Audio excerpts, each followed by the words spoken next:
Today's a special milestone for us. It's our 100th episode. We'll be looking back at the last 2 years and ahead to the future of the parks and the podcast.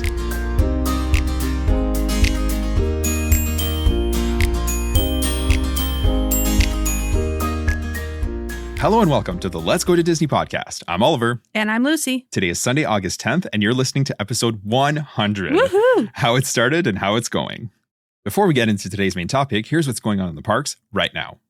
Disney finally revealed an opening date for the Beacon Barrel Tavern in Adventureland near Pirates of the Caribbean in Magic Kingdom, right? So that's going to officially open on August 29th, and reservations are going to open this coming Thursday on August 14th. So that's right around the corner.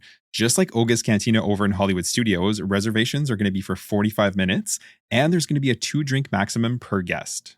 Disney said that the tavern will have nods to both the Pirates of the Caribbean attraction as well as the films, which is pretty cool. They also shared a look at some of the options coming to the menu. So it's going to feature tropical beverages and small bites for all ages, which will include both alcoholic and non-alcoholic drinks, which, as many of you know, is actually, that's a first for Magic Kingdom. So until now, the only places you can get an alcoholic beverage in the parks was actually the table service restaurants. So a tavern serving alcohol is a departure from the usual situation.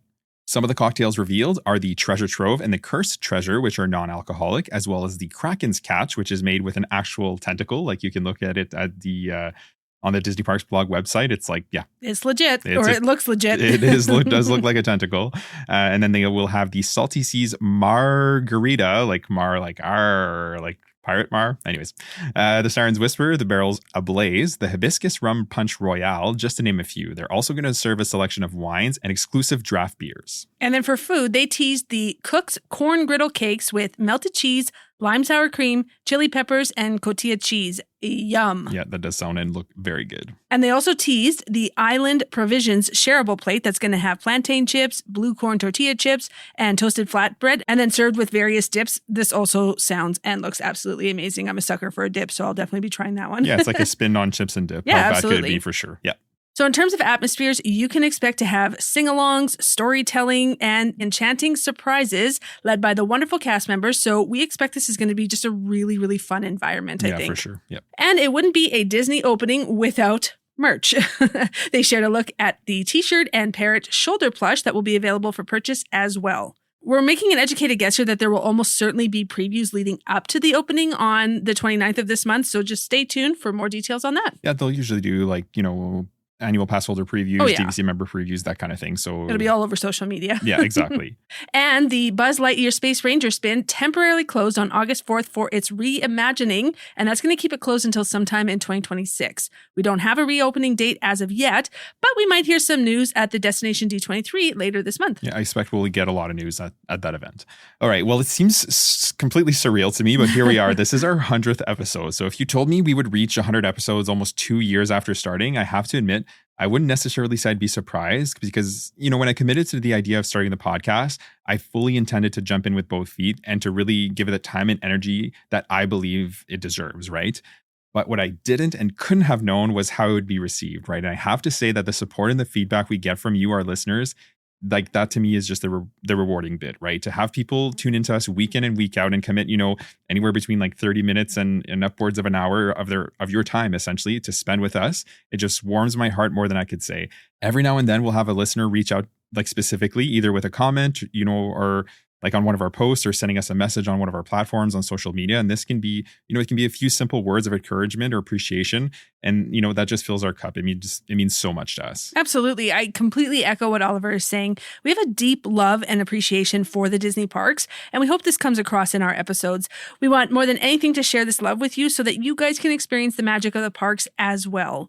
Disney is a special place for a lot of folks, and it holds a special place in our hearts for sure. And we commit week in and week out to give you the best information we have so that you can make special memories of your own on your vacations. Yeah, exactly. So for those of you who have been with us, since very early on, thank you, right, for following along with us for the past couple of years. And if you're just joining us or, if you've found us more recently, well, welcome. And we're happy to have you as well. Mm-hmm.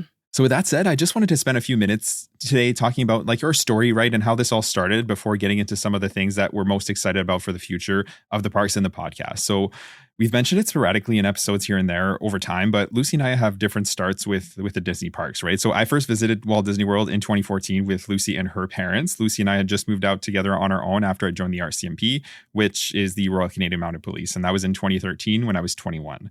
I never got to go as a kid, even though I always had like a deep burning desire to go. So when I finally got the chance, it was all over from there. I knew I'd want to come back again and again. Yeah, absolutely. And then my first time visiting a Disney park was way back in March of 2001 when I was 15 years old, and I went with my parents and my sister. Disney's California Adventure had actually just opened the month prior, and it was just such a magical experience. My love for the park started here for sure in Anaheim, where it all began with Walt. Exactly. So Oliver and I had a whirlwind a few years after our 2014 trip to Walt Disney World. We bought our first house together in Alberta, and then that's where Oliver was posted with the RCMP. We got married. Caleb and Sophia were born. We transferred to Ontario, and we're there for just over a year, and then we transferred back out west to Saskatchewan, where we currently are. We planned a trip to Walt Disney World actually in April of 2020, which obviously never happened because of the pandemic. And then that trip actually wouldn't happen for another 2 years after that. Yeah, exactly. Right. We spent COVID like a lot of people, right? So just hanging on until some level of normalcy returned, right? We had pent up funds and a desire to go to Walt Disney World. So I spent the 2 years of the pandemic, just like watching YouTube videos, reading blog posts, listening to podcasts, right? Pretty much any Disney content I could get my hands on just to bridge the gap. After the parks reopened post-pandemic and international travel became a little easier with like the testing requirements and everything, just kind of all the rules surrounding that were relaxed, we finally took a trip down, just Lucy and I, and that was in April of 2022. This is where the frequent travels really started. So we spent 2 weeks down there visiting Universal Orlando and Walt Disney World. We stayed at the Royal Pacific at Universal. And we did a split stay between Coronado Springs and the newly opened at the time Swan Reserve, just across the street from the original Swan and Dolphin. After that, it was pretty much game over. We went back that September and spent a week down there. We stayed at Coronado again, and we did Mickey's Not So Scary Halloween Party, and we've been going back at least twice a year, sometimes more ever since. Yeah, exactly. Since then, we've actually had a countdown for the next trip always going, and our travel plans always involve Disney in some way, shape, or form. So in terms of the podcast, Oliver just kind of started talking about it in the winter and spring of 2023. He mentioned it a few times here and there, how he was wanting to share his knowledge with more people because already at that point, we had friends and family reaching out to us, asking for advice for their Disney trips. So it just kind of felt like that natural progression. Yeah, exactly. Right. We had been down to Disney like several times already at that point. And more importantly, we had been there lots post-pandemic, which for folks who visited in the years leading up to and after the pandemic can attest, like it's wildly different traveling there now than it was even just a few years ago. Yeah. Changes were coming fast and hard. Like it felt like Genie Plus and Lightning Lanes thereafter were like different, like pretty much every single trip, right? So it's true. Yeah. Yeah. Unreal. So I figured why not start a podcast to help people, plan their vacations. And it's not that content is not or was not already out there. There's lots of podcasters, vloggers, bloggers, and everything in between creating content. But I think that our experiences resonate with a lot of you because, we don't live anywhere near Walt Disney World, right? There's lots of content creators that live in and around Florida and that have the freedom to kind of pop in and out of the parks pretty much whenever. And that's awesome. But for us, like a lot of you, trips down to Disney involves, booking time off work, booking flights, accommodations, travel to and from the airport, and everything else in between. Yeah, absolutely. We would love to be able to pop in and out when we want, but that's just not the reality for us. But we do have an absolute love for the parks and we just can't stay away for any length of time. And we've kind of committed to that as a family, to be honest. Our vacation funds and time, like vacation time from work for the foreseeable future is going to be spending traveling in and around Disney. Not just Disney World, but just in Disney in general. Yeah, all Disney the things Cruise, that Disney has to offer. Yeah, exactly. Yep. And honestly, that's why we started this, to share our experiences with you so that we can help you plan your vacations. Yeah, exactly. And like Lucy said, right around April of 2023 is when I decided to start the podcast, like for real. I started doing some research. I looked into the specifics of how publishing a podcast even works, right? Going through a podcast host and all that. I kind of self-taught myself on some basic equipment, right? Which when we first started was just a USB mic attached to a small audio interface that plugged right into my laptop. And I was recording in our master closet. And, all the clothes in there actually did a really good job dampening the echo and the reverb. And it worked for us for a good while. The first 10 episodes or so were just me, and then Lucy joined in shortly thereafter. And, over time, we've upgraded our mics. I bought a better quality audio interface. I currently run a Rodecaster Pro 2, which I love. And that goes into my Mac Mini, which I was forced to buy after the laptop that I was using at the time just went completely crashed. kaput on me last year. I use Adobe Audition to record and edit. And like any other thing, we've gotten just better and more efficient over time, right? We also moved from the closet upstairs to the spare bedroom downstairs that doubles as our studio. And that was fairly recently when we finished our basement earlier this year. And to me, that's a huge upgrade. It's nice to have like our master closet back. I agree completely. Yeah, we had a lifetime fold-up table in there for like over a year, and it was absolutely driving me insane. There was just no room. So I'm really happy that we are now in an official office/guest room setting. Yeah, exactly. And pretty much like any podcaster would tell you, listening back to our first episodes kind of makes us chuckle. It was only 2 years ago, but like Oliver said, hearing those first episodes now is just a testament to how far we've come in that time. Now it's just part of our weekly routine. We're both really busy with work and our kids and all of their activities, but this is something we thoroughly enjoy doing and we look forward to it every single week. It makes us feel more attached to Disney in a big way in between our trips. Absolutely, no doubt. And, I echo what Lucy's saying, right? I look forward to recording every single week. And, it's not all sunshine and rainbows, right? There was some growing pains for sure. And there always is. If you're not moving forward, you're standing still, right? But thinking of content on an ongoing basis is sometimes stressful, especially during busy times for us. But it's an important part of our week. So we always find a way to make it work. And looking ahead at the rest of 25 and beyond, we have no intention of slowing down. We have our big Epic Universe trip coming up in November and our Disney Wish cruise right after. And in January, I'm heading back down to Walt Disney World for the marathon weekend. And I'll be running the Dopey Challenge, which for those of you who don't know is the 5K, 10K, half marathon, and full marathon and back-to-back days, which, I'm training for it right now, and it's a lot of running. Yeah. Absolutely. We don't actually have anything concrete later in 2026 beyond January at this point. But as time progresses, we're going to figure out what next year is going to look like for us. And we've talked about it a little bit, but we're thinking Disneyland in 2026. Yeah, we might say bye to Florida and go on over to California. Yeah, exactly. Which would be just as awesome too. I would look forward to that trip for sure. Yeah, definitely. So looking ahead at the next few months and then the next couple of years, there's a lot going on at Walt Disney World. Over the last 5 years or so, the biggest construction around property was the Epcot transformation, which was Walcott essentially for so long. I know it was Waltz for so long. I can barely remember what it looked like before. Same. Yep. But now there's several expansion projects happening all across property. Animal Kingdom's Dino Land USA is being completely reimagined into Tropical America's themed land named Pueblo Esperanza. Dino Land has already had phase closures of some of its offerings, and then the rest of the land, including the ever so popular dinosaur attraction, will close for good in early 2026.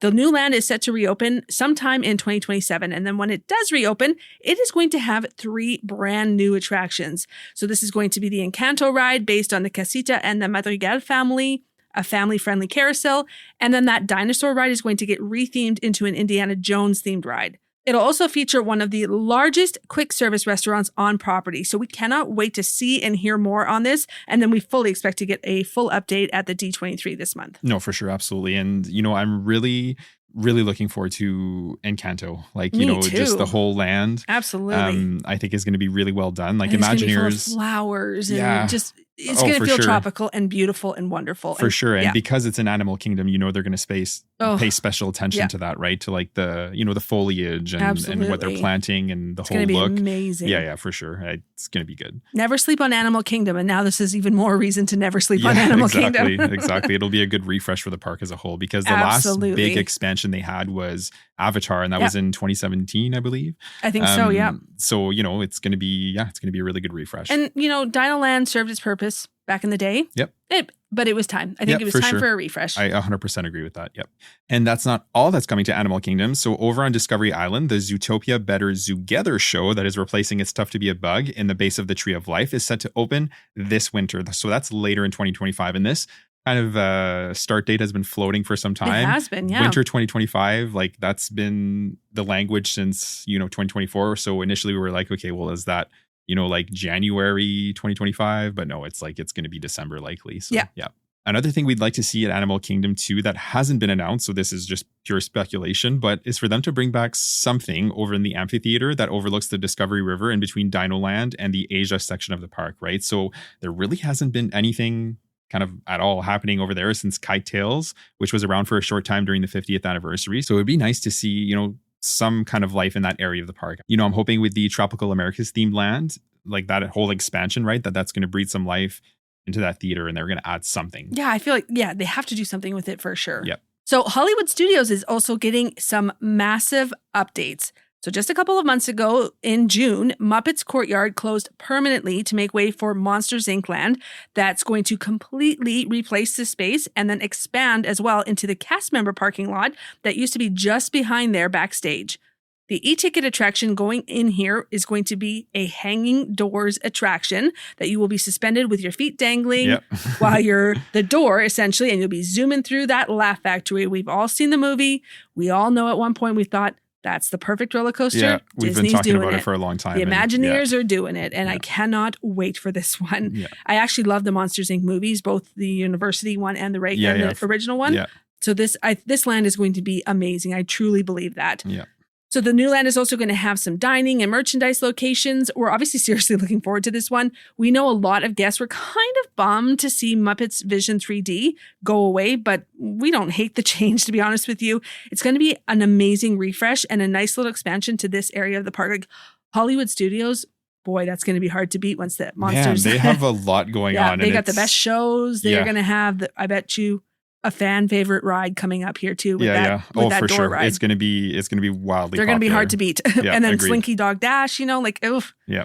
Hollywood Studios is already my favorite. So no, exactly. It's just like Rise of the Resistance, Mickey and Minnie's, Tower of Terror. Like there's so many heavy hitters. That place is going to be epic. Yeah, for sure. And, back on the Muppets, it's not really goodbye because Disney also announced that they would be taking over Rock and Roller Coaster sometime in 2026. So this is going to replace the current Aerosmith theme. And again, we're fine with this change, right? We don't have any like major ties to Aerosmith. And we like the Muppets just fine, right? Disney did say that the Muppets would be joined by some big stars. We don't know who that is at this point, so time will tell. I do think, though, that the ride isn't changing much, right? So it's still going to be like a fast coaster in the dark kind of thing. But instead of like all the traffic signs and the Hollywood kind of stuff that's in there right now, it's just going to be like Muppets. Yeah. Oh, yeah, I think so, music. too. Yep. I think it's still going to be a coaster. I think it's still going to have its flips and yeah, twirls and stuff like that. Yeah. And that's the thing. I don't think they're changing anything. No. It's going to be like Tiana's, right? So it's just a reskin, but the guts of the ride is the same. And that's okay. Like, honestly, think that ride is due for a refresh. Yeah, agreed. Yeah. And then just recently, Disney announced that Animation Courtyard is getting some updates as well. So Star Wars Launch Bay is going to be reimagined into the magic of Disney animation. So the space is going to be inspired by Disney's Emmy Award-winning short film, Once Upon a Studio. And the premise of the kind of the space as a whole is going to be that the animators have stepped out and in their absence, Disney characters have come to life, right? So that's going to feature interactive elements, and you're going to be able to learn how to draw characters, watch a short film, take part in interactive meet and greets, and see portraits come to life. There's also going to be an Alice in Wonderland themed playground inspired by art from legendary Disney artist Mary Blair, which I'm super stoked to see that. It's just so much excitement for Hollywood Studios. Yep. I'm really, really, really pumped Yep. for this. Yep. And then the front of that building actually is getting the Mickey's Sorcerer hat, which is absolutely awesome. Yeah, it's been missing from the parks in general for some time Yeah, now. so this nice is to see that a again. really good re-add to this park. I'm really excited, and that's going to be a perfect photo opportunity too. For sure, definitely. They also said that the refresh will extend beyond the magic of Disney animation and that the entire courtyard is receiving updates and will be taking inspiration from Walt Disney Studios in Burbank, including a new Disney Junior show at the soundstage. Animation Courtyard and Disney's Junior Play and Dance will be closed on September 25th, 2025 during construction, and then it's going to reopen again sometime in 2026. They did say that The Little Mermaid, a musical adventure, will remain open during the construction, which is actually a really good thing because it had just reopened in May after years of being closed. Yeah, so that had to be the case. Yeah. Again, we fully expect to see and hear about all of these updates and all of these projects at the upcoming Destination D23 later this month. Yeah, absolutely. So much is going to be announced. I think it's really exciting. That's usually the case with these things. And then outside of that, Magic Kingdom is also getting some massive expansions in the next few years. So last month in July, Tom Sawyer Island, the Liberty Bell Riverboat, and the Rivers of America kind of as a whole closed to make way for the new Cars area coming to that kind of this area of the park, right? The new land is going to be named Piston Peak, and it's going to feature 2 attractions, a thrilling e-ticket rally car type ride that's going to take innovative new technology, right? And essentially it's going to be like you're in a ride vehicle and it's going to be traveling over rugged terrain. Disney shared a video of Imagineers testing out like real vehicles on a dirt track as they're, kind of going through the development process of these ride vehicles. What a fun job. Yeah, 100%. Oh my God, I would do that in a heartbeat. But anyways, we're super, super excited for this expansion. But out of all the expansions that we've kind of mentioned so far, and like the closures that are kind of on the horizon in the near future, this one is the one that, it's caused the most stir. So losing the Rivers of America was a blow for a lot of guests, and we don't necessarily disagree with that, right? The water is just was a beautiful area of the park, right? And personally, I loved walking on the boardwalk kind of along the water between Liberty Square and Frontierland, right? So basically right by the front of Haunted Mansion all the way to Tiana's and Big Thunder. So yeah, we are pretty sad to see that go. Yeah, I completely agree. It was a really nice area of the park. We hardly ever walked on the main drag there with everybody else. We just like to take the boardwalk. It was just, you felt like it gave you 5 seconds of just peace away from everybody else. Exactly. So yeah, definitely going to miss that part of the park for sure. But having said that, we know that Imagineers will find a way to make Piston Peak fit perfectly in the existing space, and we fully expect that the new land is going to be absolutely amazing. Plus, from what we can tell just by looking at the concept art, it looks like they're going to be working in some water features in the land one way or another. So we're actually very curious to hear and see more about this as time wears on, because like Oliver said, many eyes are on this one just based on what they are replacing in Magic Kingdom. Exactly, for sure. And the pièce de résistance, the big project that's still somewhat shrouded in mystery, is Villains Land. And that's going to be expanded behind Big Thunder Mountain Railroad. Mm-hmm. Of all the big projects we've mentioned so far, this is the one we absolutely know least about.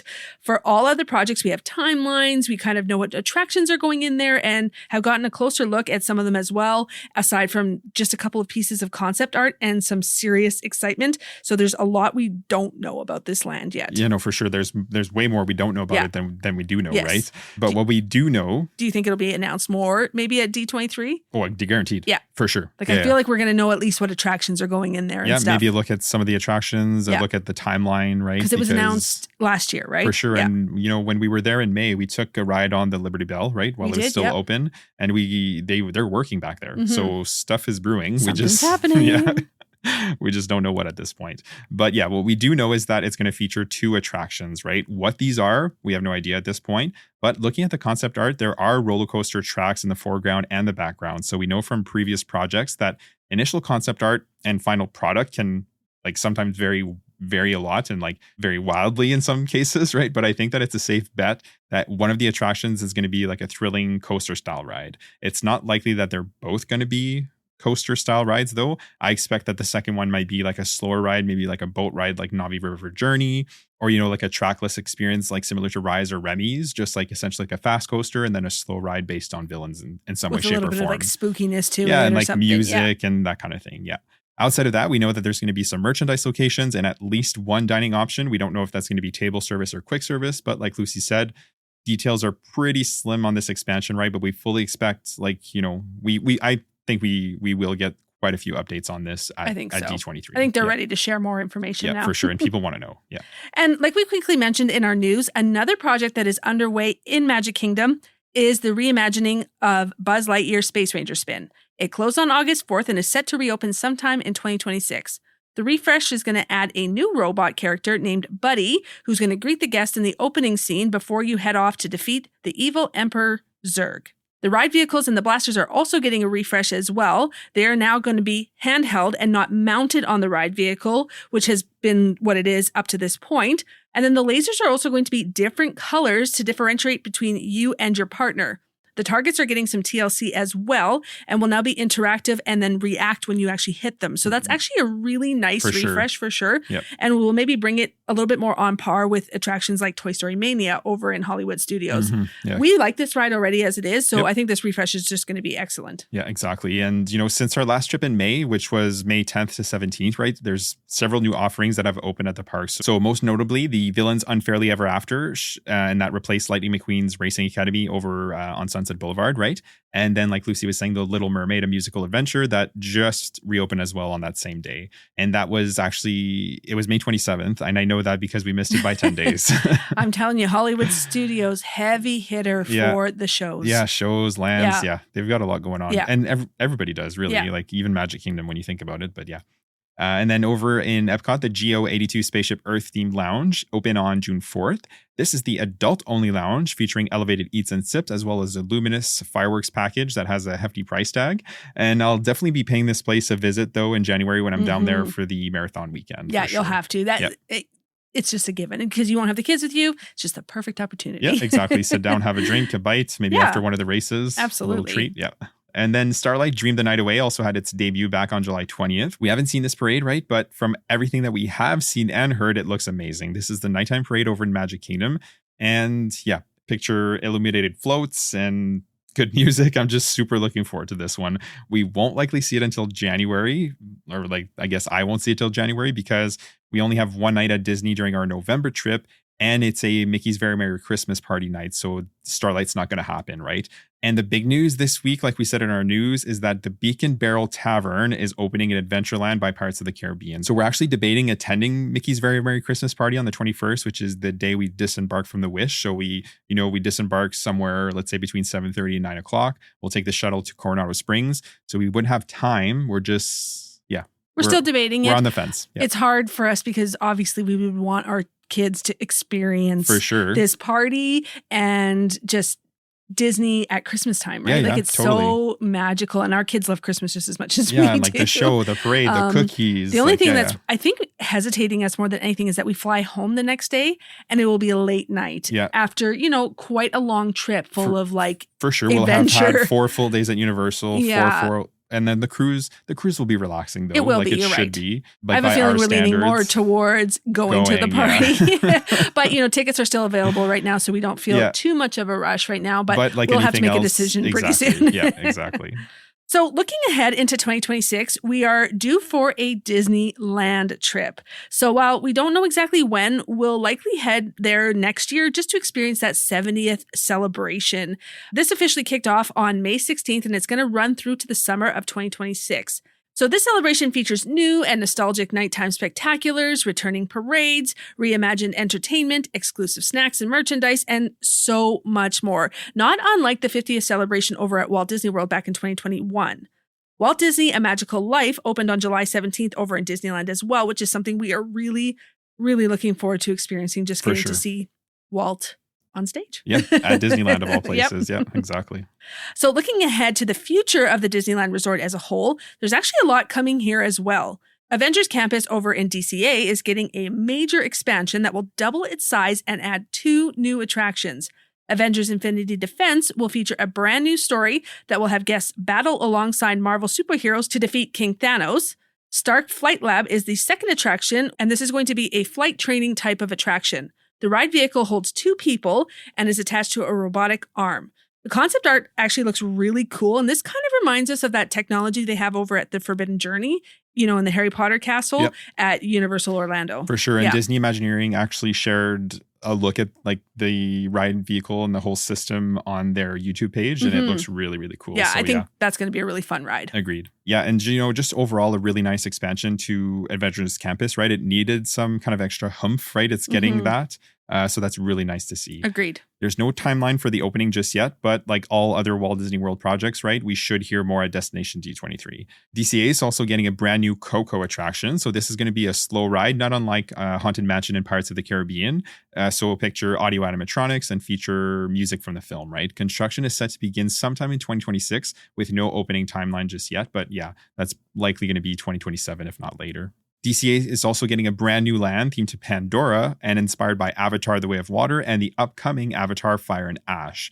The land is going to feature an e-ticket attraction with innovative ride technology that's going to take guests on the wide open seas of Pandora, right? The rumor mill is alive and well, and speculation is that it might use the same ride system as Pirates of the Caribbean Battle of the Sunken Treasure over in Shanghai Disneyland, which we've never ridden it, but it looks amazing. So having something even remotely similar to that at the domestic parks would be awesome. I agreed. Oh my God, that would be so cool. Yeah. And Disney did say that the land is going to be completely different from the existing Pandora over in Animal Kingdom. There's very few other details on this land to date, but again, D23 should shed at least some light on this expansion as well. Absolutely. And then the Disneyland Resort also announced a brand new parking structure and transportation hub, which is going to be located on the east side of the property. Part of the current space is the cast member Manchester parking lot. So when this becomes public parking, it's set to have approximately 6,000 spaces. This will be adding a pedestrian bridge that will pass over Harbor Boulevard and then lead to what Disney is calling an all-new Esplanade arrival experience. Construction on this is slated to begin in the fall of 2026. So looking at the concept art, it looks really clean and modern. So we're really looking forward to seeing more on that as well. Yeah, exactly. And then for Disney Cruise Line, the Disney Destiny is nearing completion, right? This is going to be the newest Wish-class ship that's set for its inaugural sailing in November. It's going to feature a brand new Hercules show that looks really cool, and it's going to be the first to feature a Marvel character on its stern, right? So this is Spider-Man and like some spider bots. And yeah, we've seen it. It looks pretty cool. Yes, it does. The ship's theming will be, around and kind of themed to heroes and villains. And it's going to have a new Lion King inspired dining experience and 101 Dalmatians lounge, among many other offerings. It's going to be a great addition to an already great fleet of ships. Agreed. Aside from that, construction is already underway on Disney's fourth, nameless as of this recording, Wish-class ship, right? So last year at D23, Disney actually said that they would grow their fleet to 13 ships into the 2030s. So yeah, like everything else we've mentioned, we expect to hear more on that at this year's D23. Yeah, exactly. So we've said that a lot today, but it's just around the corner on August 29th through to the 31st this year. And it's actually being held at the Coronado Springs at Walt Disney World. It actually makes sense to hold it there because they actually have these massive conference spaces there. So this will be able to set up panels and hosts for all the events that they need right there. Yeah, exactly. And pretty much everything that we've talked about today was announced last year. So we fully expect to get some more elaboration on all of these projects and then some. We'll be watching the announcements very closely and we'll likely do an episode of all the news coming out of there shortly after the event. And we should be getting the foodie guide for the Epcot Food and Wine Festival any day now. I actually predict that we'll probably see that this week. The 14th, it will be 2 weeks to the festival time. So I'd guess that we'll see it around then. And we're really looking forward to that as well. And we'll probably do an episode on that as well. Yeah, exactly. With all that said, the future of the parks in the coming years is bright, right? And exciting. And for us, it's just going to continue to give us even more reasons to keep coming back, right? And we're going to continue to bring you weekly episodes on all things Disney. If there's anything specific that you'd like to hear on the podcast, reach out to us on our socials and let us know, right? We're always open to your ideas and interests. And, if we have interest, we're going to make an episode on it, or at least part of an episode. Absolutely. I've had a lot of people ask us, well, aren't you just going to run out of ideas? And honestly, Disney as a whole, just Disney, the company, is ever changing, ever expanding, Agreed. Ever creating, whether it be, overseas, domestic, cruise lines, it doesn't matter. It's just constantly expanding. So no, I don't think we'll ever lack in, No, exactly. content. No, that's the thing. And we've been covering, Disney weekly, right? For the last 2 years. And there's always something. Something new. We have never had to repeat an episode, nothing. There's just always something new happening, new news. Sure. It's just, and of course, it's exciting. And things change too, right? So for example, we have an old episode that's on Genie Plus. Well, we had no choice. We had to make a Lightning Lane episode because if you listen to Genie Plus, it no longer applies. It kind of still applies at Disneyland, but it's still named Lightning Lane. But yeah, long story short is, Lucy's right. Things are constantly changing. They're adding things. They're changing things. Yeah. So in terms of content, we're not alone in that, right? There's lots of Disney content creators and there's just lots to cover. Absolutely. And from the bottom of our hearts, we really want to thank you all for listening. We could not do this without you. Yeah, I agree 100%, right? And just in closing here, looking back, when I sat down to record the very first episode, I honestly had no idea where this journey would take us, right? Now, 100 episodes later, we've laughed, we've learned, and we've shared so many fun and magical moments. And, between the two of us, and it's, it's funny because I always do the editing, right? And we've had, especially when we go over menus, you guys, sometimes the wording there, we are roaring in the background. And sometimes we leave the chuckles in there, but sometimes we just can't stop. So we have to pause and edit eventually. Pause, compose ourselves, and then figure it out. But so we have those moments between the two of us, but we feel like we're sharing that with all of you as well. So, your messages, your questions, your stories, and above all, your support just means the world to us. So thank you for letting us share the magic with you every single week. And here's to the next 100. Agreed. With that, if you're not already subscribed to the show, you can do that anywhere you listen to podcasts. And if you're so inclined, you can leave us a review on Apple, and on Spotify, you can leave a rating. And actually on Spotify, you can actually comment on specific episodes as well. We're also on Facebook, Instagram, TikTok, and YouTube, where we share news, reels. Some are informational, and then some are just pure fun. The link tree in the show notes is going to be able to take you to all of our socials. Have a great day, and we'll see you real soon.